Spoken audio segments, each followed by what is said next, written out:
எதிர்கட்சிகள் ஆளும் கட்சிகள் எல்லாரும் சேர்ந்து மக்களை ஏமாத்தாதீங்க. மக்கள் ஒரு உயிரை காப்பாத்துற காக்கி சட்டைய ஒரு உயிரவே மப்தியில ஓட்டு அடிச்சு எடுத்துருக்கிறாங்க சார். இங்க ஜஸ்டிஸ் எப்படி கிடைக்கும் தெரியுமா? ஒரு வீட்டு மனை பட்டா, ஒரு ஜாப், ஒரு சொசைட்டியில் ஒரு எலக்ட்ரீஷியன் ஜாப் அப்படிங்கிறது நவீனுக்கு கொடுக்கப்பட்டிருக்கு. அதாவது அஜித்குமார் அவர்களுடைய சகோதரருக்கு மாதம் 30,000 ரூபாய் சம்பளம். அது இல்லாமல் சாரி இது தெரியாமல் நடந்துருச்சு, இது நடந்திருக்கக்கூடாது அப்படின்னு சொல்கிற ஒரு மன்னிப்பு. இதுதான் ஜஸ்டிஸ் அப்படின்னு சொல்லி நம்ம நினச்சிட்டு இருக்கோம். இன்னும் சில அரசியல்வாதிகள் அண்ணன் திருமாவளவன் உட்பட கொஞ்சம் பேர் என்ன தெரியுமா சொல்லியிருக்காங்க?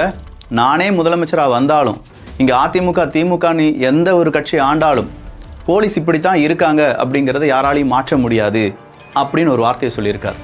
அடுத்ததா இன்னொரு வார்த்தை இதே திருமாவளவன் அவர்கள் சொல்லியிருக்காங்க, நாங்கள் போராடுவதற்கான தேவையே இல்லாத அளவுக்கு முதலமைச்சர் உடனடியாக தலையிட்டாங்க, 5 பேர் கைதாகிட்டாங்க. அதான் சிபிஐ இன்வெஸ்டிகேஷன் ஒப்படைச்சாச்சுல.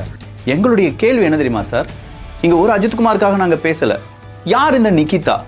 இந்த நிகிதா மேல 2 வழக்குகள் இருந்திருக்கு அப்படிங்கிறது தெரியாமையா இந்த நிகிதா கொடுத்த வழக்கை வாய்மொழி வழக்காக மட்டுமே எடுத்து அஜித்குமார் அவர்களை இப்படி கொலை செஞ்சிருக்கீங்க?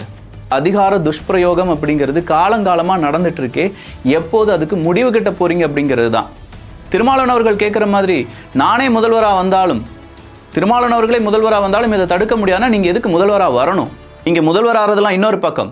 இப்படி தடுக்க முடியாது அப்படின்னு சொல்லும்போது மணல் கடத்தலை அப்ப நீங்களே முதல்வரானாலும் தடுக்க முடியாது, இல்ல இப்ப இருக்கக்கூடிய முதல்வராலையும் தடுக்க முடியாது, இனி வரப்போற முதல்வராலையும் தடுக்க முடியாதுன்னு சொல்றீங்களா? பெண்கள் மீதான வன்புணர்வு நானே முதல்வரானாலும் தடுக்க முடியாது சொல்றீங்களா? இல்ல கனிம வள திருட்டா இருக்கட்டும், ஏகப்பட்ட இடத்துல ஈவிடிசிங்கா இருக்கட்டும், திருட்டா இருக்கட்டும், இதெல்லாம் நானே முதல்வரானாலும் தடுக்க முடியாதுன்னா இங்கே அரசாங்கம் இருந்து என்ன பிரயோஜனம்? யார் வந்தாலும் இப்படித்தான் இருக்கும் அப்படின்னா, யார் வந்தாலும் இப்படித்தான் இருக்கிறதுக்கு நாங்க ஏன் உங்களை தேர்ந்தெடுக்க வேண்டும்? அதுதான் மக்களுடைய கேள்வியாகவும் இருக்க வேண்டும்.